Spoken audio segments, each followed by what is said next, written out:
2장 1절부터 4절까지 말씀으로 성령의 충만함을 받자, 성령의 충만함을 받자, 이런 제목으로 말씀의 은혜를 나누고자 합니다. 우리는 삼위일체 하나님을 믿습니다. 삼위일체란 성부, 성자, 성령, 이 세 위격이 하나의 실체인 하나님 안에 존재한다는 교의입니다. 여기서 교의란 어떤 종교의 신앙 내용이 진리로서 공인된 종교상의 가르침입니다. 우리가 무엇을 믿고 있는가를 아는 것은 정말 중요합니다. 내가 뭘 믿고 있지? 내가 교회를 왜 다녀야 되지? 내가 왜 예수님을 믿어야 되지? 이거를 알고 신앙생활하는 게 중요하다는 것이죠. 삼일체 교리는 325년 제1차 니케아 공회에서 정식으로 채택되었습니다. 그리고 2세기 후반에 삼위일체란 교리 용어를 처음으로 사용한 신학자는 터툴리안입니다. 따라해 봅시다. 터툴리안. 이 틀리한 사람은 이거 발음하다가 틀리 빠지니까 꼭 붙잡고 하셔야 돼요. 터툴리안. 터툴리안. 이 삼위일체란 교리 용어를 처음으로 사용한 학자예요. 사실 삼위일체라는 용어는 성경 어느 곳에도 나오지 않습니다. 그러나 성경의 내용을 바탕으로 교회 역사에서 발전한 교리입니다. 터툴리안은 하나님은 성부, 성자, 성령이라는 세 개의 인격을 가진 하나의 본질이라고 설명하였습니다. 그는 하나님은 세 분이신 동시에 한 분이신 것이라고 주장하였습니다. 터툴리안은 초기 2세기 기독교의 저자이자 변증가입니다. 그러나 말년에는 이단 사이비적 예언운동인 몬타니즘과 함께 몰락하고 말았어요. 그러니까 여러분, 오늘 우리가요, 이 신앙생활 하다가 이 목사들도 처음에는 목회를 잘하다가 이 삼천포로 빠지는 사람이 있어요. 그 이단 그 이재록 같은 경우도 이제 그런 경우고, 사실은 많은 경우 그런 경우 많아요. 지금 뭐 신천지, 하나님의 교회 다 마찬가지거든요. 그러니까 여러분, 오늘 저도 목회를 하면서 새길로 빠지지 말고 천국 문을 열고 들어가는 그날까지 오직 복음 안에서 목회하다가 하나님 부름 받게 되길 바랍니다. 그리고 오늘 이 예배에 참여한 여러분들도 마찬가지예요. 정신 바짝 차리고 신앙생활 잘해야 할 줄로 믿습니다. 옆에 계신 분들과 이렇게 한번 얘기합시다. 우리 정신 차리고 예수 잘 믿자. 한마디 더 할까요? 조금 위험해 보여. 여러분, 삼위일체에서 기억할 인물은요, 성 어거스틴이에요. 따라합시다. 어거스틴. 네, 어거스틴. 어거스틴은 약 20년 동안 심혈을 기울여서요, 삼위일체론을 썼습니다. 대단하죠? 이 책은 초대교회가 약 400년에 걸쳐 논쟁을 거듭한 그리스도론과 성령론을 종합하여 가장 성서적이고 복음적이며 정통적 삼위일체 신앙을 체계화한 불후의 역작이에요. 우리는 그냥 들어도 무슨 말인지 모르겠는데 삼위일체론을 아주 신학적으로 잘 정리한 책이 삼위일체론이라는 책이라는 거예요. 어거스틴은 자신이 삼위일체론을 쓰게 된 동기와 목적에 대해서 다음과 같이 말했다고 합니다. 우리 한번 읽어볼까요? 삼위일체는 유일하시고 하나이신 참 하나님이시다. 그리고 아버지와 아들과 성령이 하나인 동시에 동일한 본체에서 오셨다는 것을 어떻게 바로 말하며 믿으며 이해할 수 있을까? 이것을 연구하는 학문이라는 거예요. 사랑하는 성도 여러분, 우리는 성경 66권을 다 이해할 수 없습니다. 그러나 성경이 우리에게 무엇을 전하고자 하는지는 알 수 있어요. 성경은, 읽어봅시다. 성경은 우리에게 영생의 길을 알려주고 있습니다. 성경은 우리에게 뭘 알려주고 있다고요? 영생의 길을. 그러니까 여러분, 이 세상에서 우리에게 영생의 길을 알려주는 책은 뭐밖에 없다? 성경밖에 없다고요. 그러니까 성경을 읽어야 돼요, 읽어야 돼요? 묵상해야 돼요, 묵상해야 돼요? 암송해야 돼요? 암송해야 돼요? 근데 가까이 하기에 너무 부담스럽죠? 오늘도 아마 주일날 오시면서 먼지 툭툭 털고 아유 왜 이렇게 먼지가 앉았나 하고 온 사람이 있을 거야. 이유는 한 가지야. 일주일 내내 성경을 한 구절도 안 읽었어. 이런 사람을 강큰 사람이다 이렇게 표현을 해요. 여러분, 이 세상에 수많은 책이 있어요. 저도 책 읽는 걸 참 좋아하는 사람인데, 휴가 때 제가 얼마나 몹쓸 짓을 했냐면은, 휴가 때 읽고 싶었던 책이 있었어요. 그래가지고 휴가 내내 책은 나의 목자시니 내게 부족함이 없으리로다 책만 줄창나게 읽었어요. 휴가 끝나는 날 쫓겨날 뻔했어요. 영심이한테.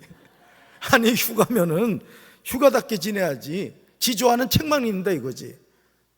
착한 남편이요, 좋은 남편이요.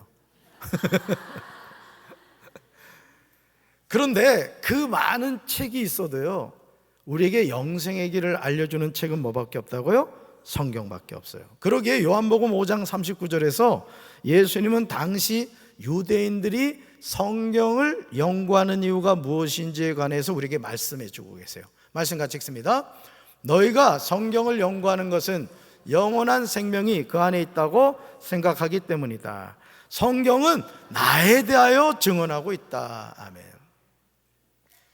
예수님 당시에 수많은 유대인이 성경을 연구한 목적이 무엇입니까? 성경 안에 영원한 생명이 있다고 생각했기 때문이에요. 그런데 이어지는 예수님의 말씀에 방점이 있어요. 그것은 성경이 예수님에 대하여 증언하고 있다는 거예요. 여러분, 우리가 드라마를 봐도 드라마의 주인공이 누구인가를 알아야 돼요. 영화를 봐도 영화의 주인공이 누구인가를 알아야 돼요. 근데 이 성경의 주인공이 누구라고요? 예수라 이거예요. 예수라. 구약 성경이 뭐라 그랬어요? 오실 예수님. 신약 성경은 오신 예수님, 그리고 다시 오실 예수님. 이게 성경 66권이란 말이야. 그래서 성경의 주인공은 어디를 펼쳐도 누가 나와야 돼요? 예수가 나와야 되는 거예요. 할렐루야. 영원한 생명이 곧 나 예수라는 거예요. 답시다. 예수님이 영원한 생명이십니다. 아멘. 그래서 우리가 누구 잘 믿어야 돼요? 예수 잘 믿어야 되는 거예요. 할렐루야. 기독교 신학 유파 중 세대주의를 따르는 사람들은 그리스도가 탄생하기 이전에는 하나님이 직접 이스라엘 백성들과 대화를 나눴던 시대로 성부의 시대라고 합니다. 따릅시다. 성부의 시대. 네, 성부의 시대요. 또 그리스도가 탄생하여 승천할 때까지 시대를 성자의 시대라고 해요. 따릅시다. 성자의 시대. 그리고 예수 그리스도가 승천한 뒤부터 오늘날에 이르기까지를 성령의 시대라고 해요. 따릅시다. 성령의 시대. 자, 그러니까 이 세상의 역사가 어떻게 된다? 예수님이 오시기 전까지를 뭐라고 한다? 성부의 시대. 그리고 그 예수님이 우리에게 말씀을 읽고 오셨어요. 무슨 시대? 성자의 시대란 말이에요. 승천하실 때까지. 그리고 예수님이 승천하신 이후 약속하신 성령이 우리에게 오셔서 지금까지 무슨 시대? 성령의 시대가 되는 거예요. 할렐루야. 그러나 성경 66권에서 성부, 성자, 성령 하나님은 언제나 동역하십니다. 죄인을 구원하신 사역을 감당하실 때도 성부 하나님은 구원을 계획하십니다. 성자 하나님이신 예수님은 구원에 필요한 일을 완수하시죠. 어디서 완수하셨어요? 갈보리 십자가에서. 바로 이 일을 이루시기에 말씀이 육신이 되어 이 세상에 오신 분이 누구다? 예수 그리스도인 거예요. 예수 그리스도. 성령 하나님은 성자가 완수한 구원의 은총을 구원받을 사람에게 적용하고 회개하게 하십니다. 사랑하는 성도 여러분, 삼위일체 하나님이 서로 동역하시는 모습을 상상해 보시기 바라요. 나 같은 죄인 하나를 구원하시려고 아버지 하나님이 구원을 계획하신 것이에요. 아들이신 예수님이 말씀이 육신이 되어 이 세상에 오셔서 갈보리 십자가에서 나의 과거와 현재와 미래의 모든 죄를 짊어지시고 못 박혀 죽으셨습니다.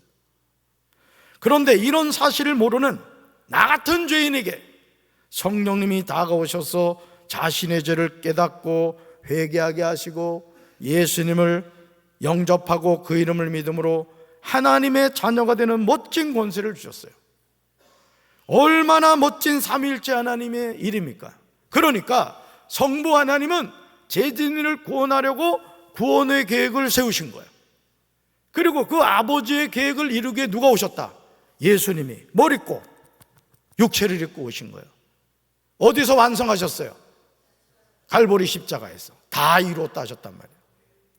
그리고 성령 하나님이 내가 죄인인 줄도 모르고 그냥 털렁털렁 살아갔는데 어느 날 하나님의 은혜로 내가 예수님을 알게 되고 성령이 임하셨을 때 성령이 나에게 죄를 깨닫게 하는 거예요. 야, 이렇게 살다가 내가 큰일 나겠구나, 지옥 가겠구나. 성령님이 그걸 깨닫게 하심으로 예수님을 영접하고 그 이름을 믿음으로 하나님의 자녀가 되게 하신 거예요. 할렐루야.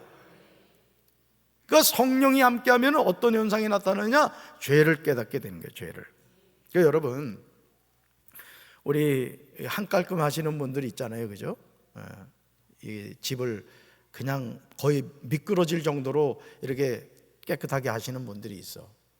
근데 언제 충격을 받느냐면, 여러분 예를 들어 아파트에 사신다고 하면은 아파트 커튼을 딱 열어놨단 말이에요. 근데 햇빛이 쫙 비치는 거야. 햇빛이 깨끗하게 청소한 줄 알았더니 거실 바닥에 뭐가? 먼지가 자욱한 거야. 그때 깜짝 놀란단 말이에요. 그래서 이 청소 안 하는 사람들의 공통점이 집이 어두워. 먼지를 가리려고 다 드러나는 거예요. 잘 보세요. 분명히 먼지가 있었어요, 그죠? 내가 깨끗하게 청소해도 여러분, 우리 몸이요, 우리끼리 얘기지만 거시기하다고. 진짜 거시기하고 거시기해. 우리 깨끗한 줄 알죠? 우리 세포가요 계속 이게 죽습니다. 사실은 세포가 다시 살아나고, 어떤 의사 선생님이 그랬는데 한 달? 우리 몸의 세포가 한 달이면 다 바뀐다고 그래요. 45일인가 한 달이면 이 몸에 있는 세포가 다 교체가 된다고 그래요. 그러니까 우리 몸에서 뭐가 떨어지겠어요? 죽은 세포가 떨어지는 거야. 그게 다 먼지가 되는 거라고요. 그러니까 성령이 함께 하시면은 예전에는 죄인 줄 몰랐는데 아, 이게 죄였구나, 이걸 깨닫게 되는 거야. 그 제가 그 하기감리교회에서 부담임 목사로 있을 때 담임 목사님이 무슨 회개 간증을 하냐면은 사촌 형네 집에 갔더니 우리 남자들은요, 예전에 팽이 남자들은 팽이에 대한 로망이 있거든. 그런데 사촌 형이 팽이를 갖고 있는데 이따만한 알을 밑에다 박아놓고 팽이 위에다가 철판 비슷한 걸 씌워놨는데 팽이 싸움을 했더니 천하무적이더래. 그래가지고 목사님이 이제 그때는 어린애였을 때니까 어떤 그 마귀의 감동이 임했냐면 저 팽이가 네 팽이다, 이런 감동을 주더라는 거야. 그래가지고 집에 갈 때 기가 막히게 숨겨가지고 가져왔는데 그 죄를 언제 깨달았다고? 나중에 성령을 받고 깨달은 거야. 오늘 이 시간 여러분에게 성령님에서 여러분의 죄를 깨닫고 회개하게 되길 주님의 이름으로 축원합니다. 그러니까 성령은 햇빛과 같은 거예요. 우리 안을 환히 밝혀주는 거예요. 그래서 내 속에 묵어있는 죄부터 해서 어제 지은 죄까지 다 드러나게 하는 거예요. 여러분, 드러나면 뭐 하면 돼요? 회개하면 돼요. 따라합시다. 성령님은 죄를 깨닫고 회개하게 하십니다. 할렐루야. 성부 하나님과 성자 예수님과 성령 하나님이 한 마음이 되어서 일하시는 거예요. 2024년 5월 19일 주일은 교회력으로 성령 강림절입니다. 오늘은 성령 강림절이에요. 그래서 여러분 앞에 강대상에 보시면 우리 김용봉 권사님이 이게 뭔지 모르겠어, 하여간 어떤 나무인지 풀인지 모르겠는데 여기 보면 빨간색으로 이렇게 성령의 임재를 이렇게 나타냈단 말이에요. 꽃도 빨간색을 이렇게 표시를 했어. 그리고 강단에도 이게 빨간색 이걸 해놨단 말이에요. 이게 뭘 의미하느냐? 성령이 강림하셨다, 이거를 이제 상징적으로 보여주고 있는 거예요. 성령 강림절은 예수님 부활하신 후에 50일이 되는 7번째 주일입니다. 마가의 다락방에 모였던 제자들에게 성령이 임하여 교회 초석을 이룬 날이에요. 그러니까 여러분, 교회는 어떻게 시작되느냐? 성령이 임하심으로 시작이 되는 거예요. 그러니까요, 저는 제 기도 제목 가운데 하나가 뭐냐면 우리 교회가 성령의 불덩어리가 돼야 돼. 그래서 새벽 기도 100명의 기도 용사가 세워지길 지금 기도하고 있고, 또 금요 성령 기도회 때도 200명의 기도 용사들이 나와서 기도하게 되기를 제가 기도하고 있어요. 여러분 같이 나오셔서 기도합시다. 그래서 막 성령의 불이 막 임해야 되는 거예요. 임해야 되는 거예요. 우스갯소리 같습니다만은 저는 우리 교회 주차장 지나가는 강아지도 방언했으면 좋겠어. 그런 하나님의 역사가 나타나야 돼. 하나님의 역사가. 할렐루야. 오순절이라고도 해요. 그러니까 성령 강림절과 오순절은 같은 뜻이에요. 우리는 성령을 받는다고 하면 나와는 전혀 무관한 일이라고 생각하기 쉽습니다. 그리고 신앙생활하면서 왜 성령을 받아야 하는가 고민하지 않아요. 성령을 받지 않고서도 아무 문제 없이 신앙생활을 잘하고 있는데 왜 받아야 하는지를 모르겠다는 거죠. 그러나 우리가 성령을 받는 것은 너무너무 중요한 일이에요. 고린도전서 12장 3절에서 바울은 왜 성령을 받아야 하는지 이유를 우리에게 제시하고 있어요. 말씀 같이 읽습니다. 그러므로 내가 너희에게 알리노니 하나님의 영으로 말하는 자는 누구든지 예수를 저주할 자라 하지 아니하고 또 성령으로 아니하고는 누구든지 예수를 주시라 할 수 없느니라. 아멘. 하나님의 영으로 말하는 사람은 예수님을 저주하지 않아요. 그리고 성령님의 도움이 없이는 아무도 예수님을 주님이시라고 말할 수 없습니다. 너무 단순하게 느껴지는 내용이지만 우리는 삶의 현장에서 이것이 얼마나 중요한지를 알게 돼요. 우리는요, 아무나 예수님을 영접하고 하나님의 자녀가 될 수 있다고 생각해요. 하지만 어떤 사람은요, 아무리 예수님을 믿으려고 해도 믿어지지 않는 사람이 있어요. 그래서 임종하기 전에 임종 기도를 통해 예수님 영접하는 분들 계시거든요. 이 머리 이렇게 잘 굴리는 사람은 그런 생각하거든. 아유, 뭐 고생하냐. 죽을 때 박재진 목사님 오라고 해서 그때 예수님 영접하고 꼴딱 죽으면 되지. 이런 불량한 생각을 하는 사람이 있어. 근데 여러분, 안 됩니다. 예수님을 그렇게 영접할 수 있을 것 같죠? 아니에요. 하나님이 함께 해주셔야 되는 거예요. 그러니까 여러분들이 지금 이 자리에 나와서 하나님께 이렇게 예배드리고 있다는 것은요, 축복입니다. 축복. 하나님이 여러분을 사랑하시는 거예요. 할렐루야. 이 세상에서 허물과 죄로 죽은 죄인이 예수님을 영접하고 그 이름을 믿음으로 하나님의 자녀가 되는 것은요, 기적 중의 기적입니다. 그러므로 에베소서 2장 5절에서 바울은 이런 일에 관하여 하나님이 베푸신 놀라운 은혜라고 고백하고 있어요. 우리 현대인의 성경으로 같이 읽습니다. 죄 때문에 영적으로 죽었던 우리를 그리스도와 함께 다시 살려주셨습니다. 그래서 여러분은 하나님의 은혜로 구원을 받게 된 것입니다. 아멘. 여러분은 뭐로 구원을 받게 된 거라고요? 하나님의 은혜로. 이게 공짜란, 이게 공짜. 하나님이 다 완성해 놓으신 그 구원, 내가 영접하고 예수님을 영접하고 그 이름을 믿음으로 하나님의 자녀가 된 거예요. 마치 부모님이 찌질해지게 가난했는데 어떻게든 좀 먹고 살려고 고생해가지고 밭도 사놓고 논도 사놓고 산도 사놨더니 자녀들이 꿀꺽하는 것과 똑같은 거예요. 그러니까 구원은요, 내가 뭐 애쓰고 노력한다고 되는 게 아니에요. 은혜로 되는 거예요. 아멘이십니까? 그 은혜가 여러분의 삶과 여러분의 가정에 함께하기를 주님의 이름으로 축원합니다. 주님의 이름으로 축원합니다. 내 남편이 예수님을 믿지 않는다, 여러분 낙심하지 말라고. 구원은 누구 영역? 하나님 영역이라고. 그럼 우리 뭐 하면 돼요?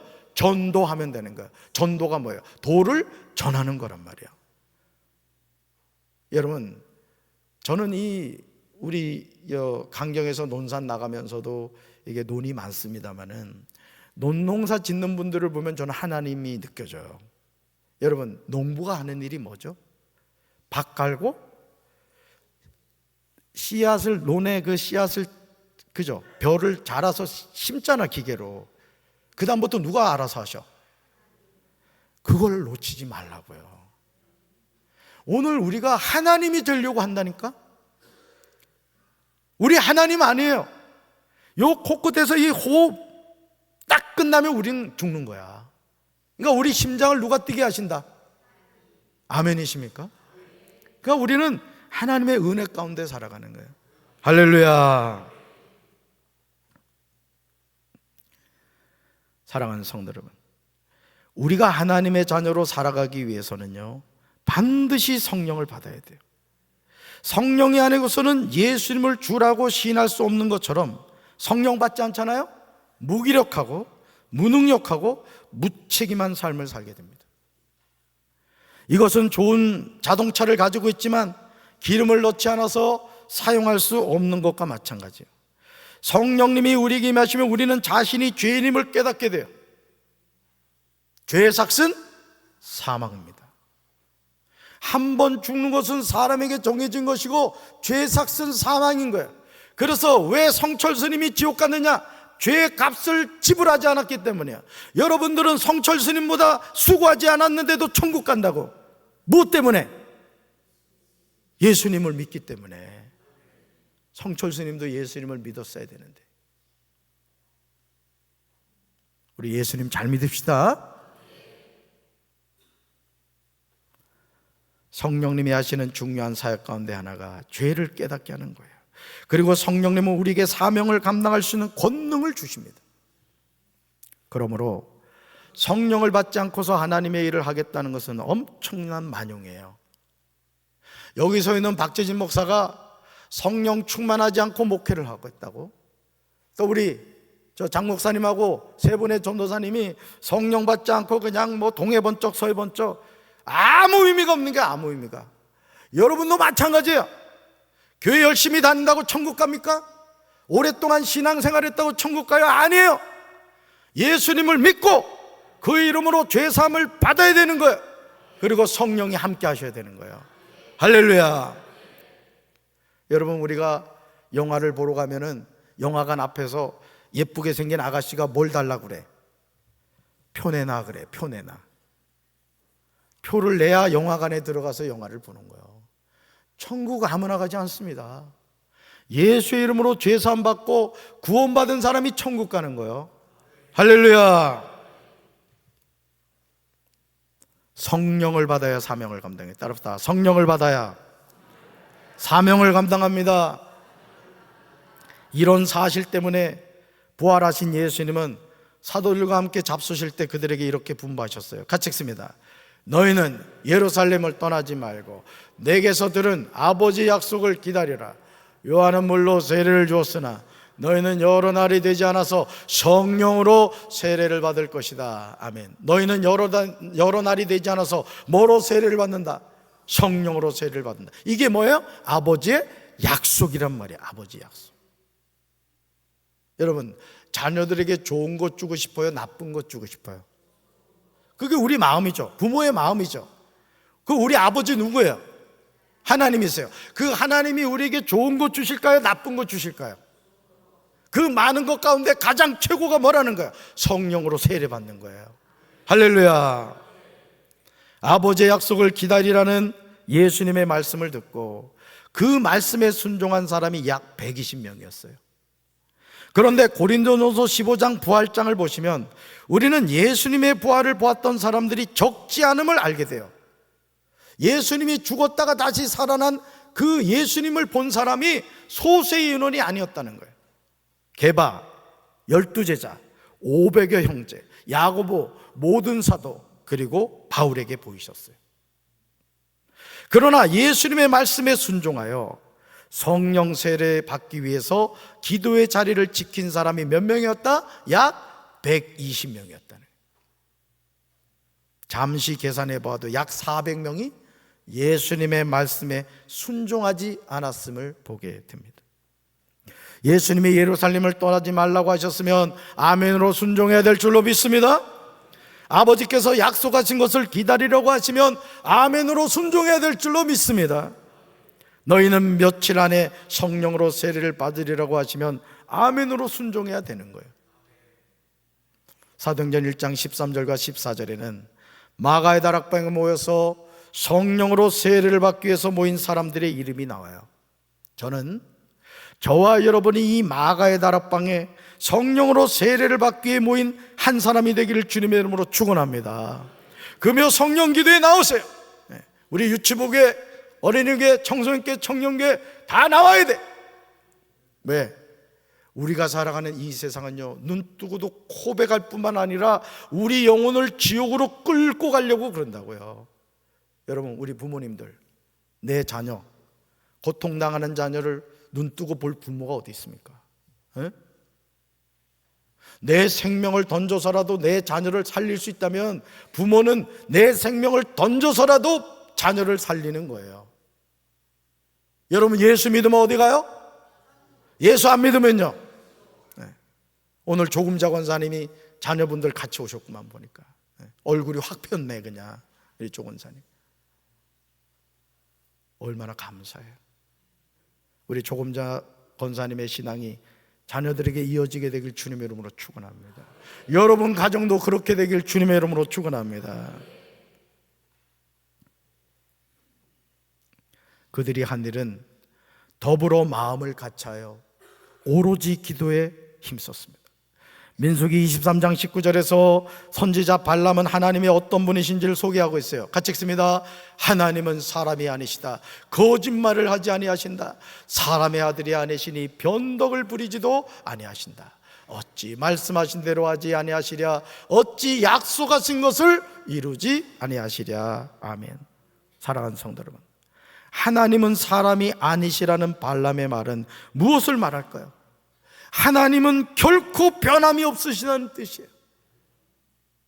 그러므로 하나님은 거짓말을 하지 아니하시고 변덕을 부리지도 아니하시고 말씀하신 대로 하시고 약속하신 것을 이루시는 거예요. 그러나 사람은 조변 섞게 합니다. 이랬다 저랬다. 사도행전 2장에서 아버지께서 약속하신 것을 기다리는 자들에게 성령이 임하십니다. 오순절이 되어서 말씀을 듣고 말씀을 믿고 그들은 모두 한 곳에 모여 있었어요. 그런데 갑자기 하늘에서 세찬 바람이 부는 듯한 소리가 나더니 그들이 앉아있는 온 집안을 가득 채웠습니다. 그리고 불길이 솟아오를 때 혓바닥처럼 갈라지는 것 같은 혀들이 그들에게 나타나더니 각 사람 위에 내려앉았습니다. 각 사람 위에. 사도행전 2장을 읽을 때마다 제가 감동하는 구절이 있어요. 그것은 3절에서 그 불꽃이 여러 갈래로 갈라져. 같이 읽습니다. 그곳에 모인 한 사람 한 사람 위에 머물렀다. 한 번 더요. 그곳에 모인 한 사람 한 사람 위에 머물렀다는 거예요. 할렐루야. 성령의 불이 각 사람 머리마다 임한 거예요. 성령의 임재는 뭉뚱그려서 임하지 않았습니다. 사도행전 1장 13절과 14절에 나오는 각 사람이었어요. 코로나19 이후로 교회를 담임하는 목사로서 제 마음속에 하나님이 주시는 감동은 다른 것이 아니에요. 한번 읽어봅시다. 하나님은 지금도 시퍼렇게 살아계신다. 한 번 더요. 하나님은 지금도 시퍼렇게 살아계신다. 아멘. 이 사실이에요. 그런데 시퍼렇게 살아계신 하나님을 우리가 느끼고 체험하는 비결이 무엇입니까? 오순절에 마가의 다락방에 임하신 성령님이 오늘도 임하셔야 될 줄로 믿습니다. 저는 우리 교회에 그냥 성령의 불이 임하게 되길 주님의 이름으로 축원합니다. 여러분의 심령 속에 성령의 불이 임하고 성령의 기름 부으심이 임해서 나의 죄를 깨닫고 하나님의 은혜 없이는 살아갈 수 없다는 사실을 여러분의 입술로 고백하게 되기를 주님의 이름으로 축원합니다.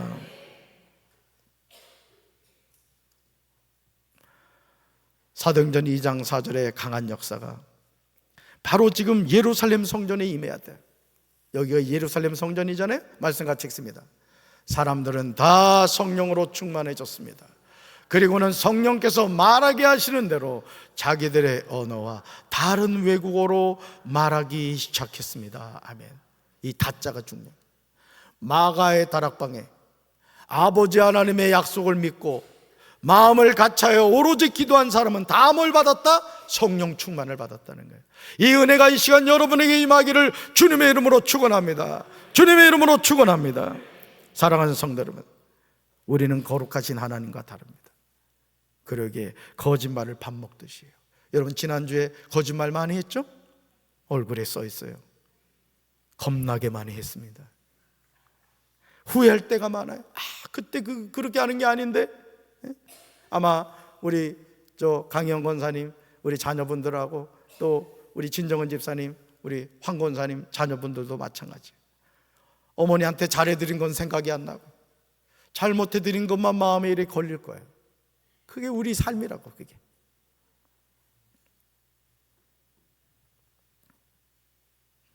말은 번드르르 하게 하고 행하지 않아요. 말한 것을 실행하지 않는 것이 너무 자연스러워요. 그러나 우리가 예수 그리스도의 이름으로 구원을 받은 하나님의 자녀라면 이제 달라져야 할 줄로 믿습니다. 마귀의 미혹을 분별하고 시험에 넘어지는 인생이 아니라 말씀을 의지하여 믿음으로 살아야 할 줄로 믿습니다. 같이 한번 읽어봅시다. 이 세상에서 가장 불행한 인생이 성령으로 시작하였다가 육으로 마치는 인생입니다. 아멘. 성령으로 시작하였다면 우리는 끝까지 성령으로 마무리하여 천국에서 눈을 뜨는 생이 되어야 될 줄로 믿습니다. 여기 서 있는 박재진 목사도 마찬가지예요. 성령으로 목회해서 아버지 앞에 가는 그날까지 성령 목회를 해야 되는 거예요. 성도 여러분도 마찬가지라고요. 이건 신앙생활 하는 건지 안 하는 건지 뜨뜻미지근하게 그러지 말고, 어차피 우리는 하나님 자녀 아닙니까? 그럼 어떻게 되겠어요? 정신을 바짝 차려. 눈 좀 크게 떠봐. 온열 동태눈 하지 말고 눈에 힘 줘봐. 그리고 언제까지? 천국까지. 아멘. 우리 그렇게 살아갑시다. 그렇게 돼야 돼요. 육으로 마치는 인생은요, 원수 마귀의 밥이 되어 지옥에서 눈을 뜨게 되는 거예요. 우리 강 권사님과 황 권사님, 제가 이렇게 장례를 가면서 담임 목사로서 제일 마음이 기쁠 때가 언제냐면 예수 믿다가 천국 가는 성도들이에요. 여러분, 저도 이제 50대 중반이거든요. 여러분 보기엔 30대 같지? 아멘 한 자에게 복이 있을지어다. 그런데요, 제가 이렇게 살아가면서 느끼는 게 뭐냐면, 그리고 성경을 저도 100독 이상을 했습니다만 지금도 꾸준히 읽고 있습니다만은, 성경이 우리에게 가르치는 인생은 간단합니다. 예수 천당, 불신 지옥이에요. 그러니까 여러분들이, 나는 우리 부모님들이 자녀에게 꼭 물려줘야 될 게 뭐냐? 예수예요. 예수. 예수를 물려줘야 된다고. 왜? 영생의 길이 예수기 때문에 그래요. 아멘이십니까? 그러므로 이제 우리는 성령으로 충만한 삶을 살아야 돼요. 성령의 세술에 취하여야 됩니다. 이런 삶을 통하여 누구든지 주의 이름을 부르는 자는 뭘 받으리라? 구원을 받으리라는 말씀이 이루어지는 거예요.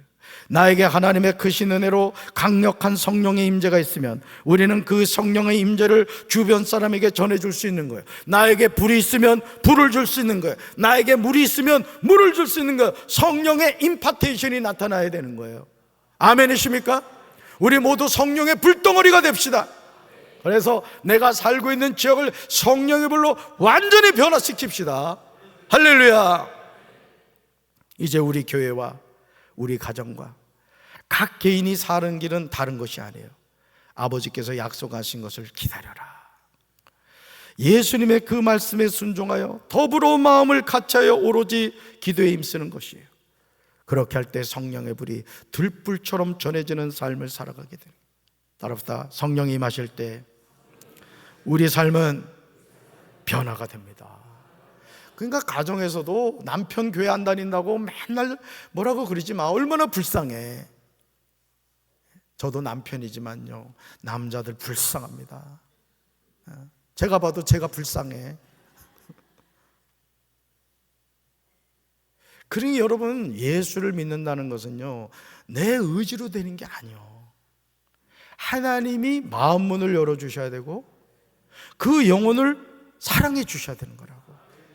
그러니까 듣든지 아니 듣든지, 때를 얻든지 못 얻든지 자꾸 뭐 해야 돼? 전해야 되는 거예요. 자기야, 난 자기에게 바라는 게 있어. 그러면 벌써 남편들은 또 돈 달라 하는구나, 이럴 감동이 온다고. 근데 그때 여러분들이 여보 아니야, 돈도 그대로 주고 당연히 예수 믿어야 돼 이러라고. 이렇게. 그렇다고 또 돈 안 줘도 돼 이러면 정말 안 줘. 그러지 마, 절대. 주님의 몸인 교회가 살아있다는 것은 다른 것이 아니에요. 저와 여러분이 성령의 충만을 받고 성령이 말하게 하심을 따라 말하면서 사는 겁니다. 할렐루야. 우리 교회가 방언이 터지고 하나님이 약속하신 각종 은사가 나타나야 될 줄로 믿습니다. 지금 눈을 들어 여러분 자신을 살펴보세요. 여러분 성령 충만합니까? 지금 눈을 들어 여러분 가정을 살펴보세요. 성령 충만한 가정입니까? 지금 눈을 들어 우리 교회를 살펴보세요. 목사님이 금요 성령기도에 200명의 기도 용사가 세워지기를 원하고 있다는데 금요일날 어떻게 집에서 잠이 오냔 말이야. 목사님은 여기 있어가지고 막 주여 삼창하고 있는데 회개할지어다. 여러분 지금 눈을 들어 우리나라를 살펴보세요. 에스를 골짜기에 바짝 마른 뼈다귀처럼 사망의 고통에서 신음하고 있지 않아요? 그러나 여기에 큰 소망이 있어요. 사도행전 2장 17절과 18절 말씀이에요. 우리 크게 한번 읽어봅시다. 하나님이 말씀하시기를 말세 내가 내 영을 모든 육체에 부어주리니 너희 자녀들은 예언할 것이요 너희의 젊은이들은 환상을 보고 너희의 늙은이들은 꿈을 꾸리라. 그때 내가 내 영을 내 남종과 여종에게 부어주리니 그들이 예언할 것이요. 아멘. 여러분 이 말씀 잘 보세요. 하나님이 말씀하셨대. 말세 내가 내 영을 뭐 한다고? 모든 육체에 부어주대. 자녀들이 뭐 하고요? 예언하고. 젊은이들은요? 환상 보고. 늙은이들은요? 우리 연세 드신 어르신들 죽을 날만 기다리면 안 돼. 예언하는 우리 성도들 되시기 바라요. 어제 어르신 봄나들이를 갔는데 야 세상에 말이야. 어제 떡을 준비했거든. 떡을 준비했는데 그만 이 순서가 바뀐 거야. 출발할 때 간식과 떡이 같이 들어가야 되는데 떡이 잠깐 이민을 간 거야. 그래가지고 차를 탔는데 솔직히 말씀드리면 저도 백가죽이 뒤에 붙는 줄 알았어. 그래가지고 이제 점심을 먹었거든요. 그릇까지 다 씹어 먹는 거야. 세상에. 점심 맛있게 드셨죠? 우리 어르신들. 그게 다 여러분들 떡을 나중에 줘서 그렇게 먹은 거야. 그 나중에 이제 갔다 와서 드렸는데 여러분 우리가 하나님의 은혜 없이는 살아갈 수가 없는 거예요. 할렐루야. 그러니까 우리 연세 드신 분들 죽을 날 기다리지 말아요. 때 되면 죽어. 때 되면 걱정하지 말라고. 믿음 안에서 살아야 돼. 할렐루야. 그러므로 이제 살아계신 하나님이 우리에게 하시는 말씀을 들어야 돼요. 같이 읽어봅시다. 마지막 날에 나는 모든 사람에게 나의 영을 부어주겠다. 아멘. 여기 모든 사람에게 누구도 들어가? 나도 들어간다. 뭘 부어주겠다고요? 나의 성령을 부어주겠다. 너희 아들과 딸들은 예언을 하고 젊은이들은 환상을 보고 늙은이들은 꿈을 꾼대요. 꿈을 꾼. 개꿈이 아니요. 하나님이 주신 꿈을 꾼다는 거예요. 또 그때에는 나의 남녀 종들에게 나의 성령을 부어주니 그들도 예언을 한다는 거예요. 저는 우리 교회가 그런 교회가 되길 원합니다. 성령이 막 역사해가지고 성령 춤을 추고 말이요, 예언도 하고 방언도 하고 막 병든 자가 치료가 되고 말이야. 내 우스갯소리 같지만은 진짜 우리 교회 주차장 지나가는 강아지도 난 방언을 하면 좋겠어. 그렇게 강한 임재가 있어야 되는 거예요. 할렐루야. 우리가 하나님께 기도할 때 하나님이 성령 부어주시고 그런 은혜를 부어주실 줄로 믿습니다. 가슴에 손 얹읍시다. 사랑의 주님, 성령이 아니고서는 예수를 주라 시인할 수 없다고 했습니다. 주님, 이 험한 세상 우리가 어떻게 살아가겠습니까? 아버지가 약속하신 성령을 받아야 살아갈 줄로 믿습니다. 주여 저희들에게 은혜를 베풀어 주시옵소서. 예수님 이름으로 간절히 기도합니다. 아멘.